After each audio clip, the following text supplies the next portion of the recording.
Je suis imam musulman, je suis aussi homosexuel et je ne pense pas du tout que ce soit une contradiction.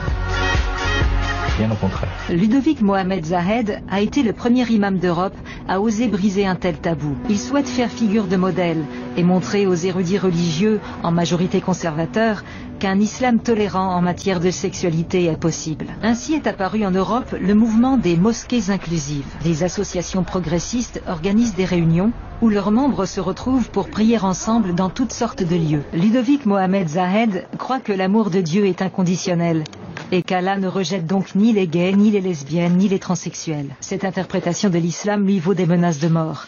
Mais il s'en accommode. L'imam prône un islam non dogmatique et non proscripteur. Il considère que chacun doit être libre de construire sa propre relation avec Dieu. C'est pourquoi ici, hommes et femmes peuvent prier ensemble, qu'ils soient homosexuels ou hétérosexuels. Il y a un hadith, donc une tradition orale du prophète, alayhi salatu wassalam, la paix et la bénédiction sur lui, qui dit Bada al-Islam gharib wa sayaudu gharib, qui peut être traduit par l'islam a commencé queer, orphelin, étrange. Ludovic est né dans un pays où l'homosexualité est punie d'emprisonnement, l'Algérie. Là-bas, il a fréquenté une école coranique salafiste. Je l'ai quitté à la madrasa, j'avais 17 ans.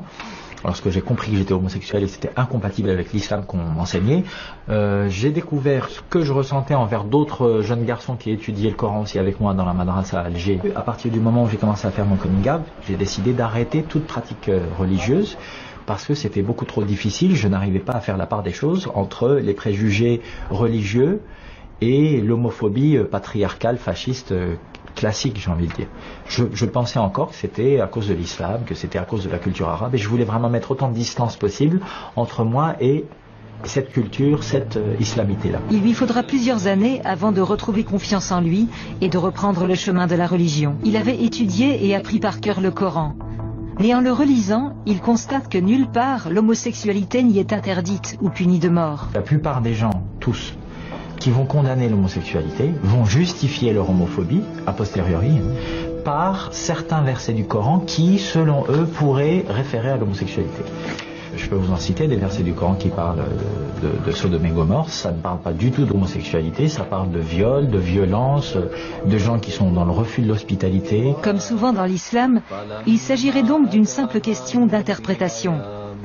Alors tel un prédicateur itinérant, Ludovic Mohamed Zahed diffuse sa version des faits à travers toute l'Europe, par le biais de conférences et de cercles de prière. Ibrahim Mogdad a 30 ans et il a renoncé à l'islam, convaincu que jamais cette religion n'acceptera les gays. Il y a 1 an et demi, il a fui le Liban pour rejoindre Cologne. Il est hébergé ici par Ina, la cofondatrice d'une association d'aide aux réfugiés homosexuels, en attendant d'obtenir son permis de séjour. Au Liban, son homosexualité lui a valu d'être emprisonné. Il vivait constamment dans la peur. Il nous convie à un dîner Sofra.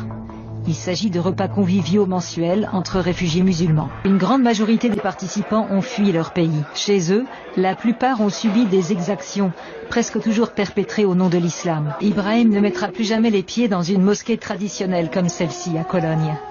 Et selon lui, l'islam libéral prôné par Ludovic Mohamed Zahed est une utopie. De tels groupes libéraux sont impensables dans les pays arabes.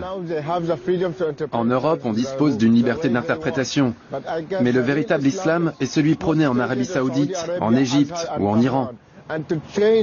Ces pays sont régis par le charia, la loi islamique.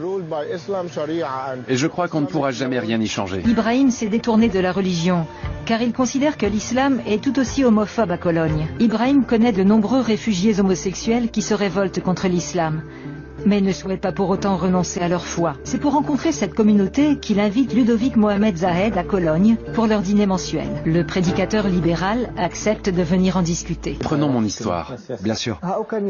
On m'a jeté du 3e étage. Et alors que je gisais au sol, celui qui venait de me pousser vociférait au-dessus de moi « Tu n'es pas un musulman, tu salis l'islam, tu mérites la mort ». Allahu Akbar, Allahu Akbar. Comment pourrais-je pratiquer cette religion dans une société où on me hait précisément à cause d'elle? On en reparle ce soir. Maria. Dans leur pays d'origine, les réfugiés ont connu un islam dogmatique, dont les règles strictes dictent ce qui est bien ou mal. Ils attendent à présent que l'imam en fasse autant. C'est vrai que si deux hommes couchent ensemble, le trône de Dieu va trembler? C'est dans un hadith? Quand un homme aime un autre homme, le trône de Dieu ne tremble pas. C'est impossible. Je ne comprends pas ça. Je ne parle pas d'amour, mais de deux hommes qui ont des relations sexuelles. C'est tout aussi impossible. Cette croyance est infondée.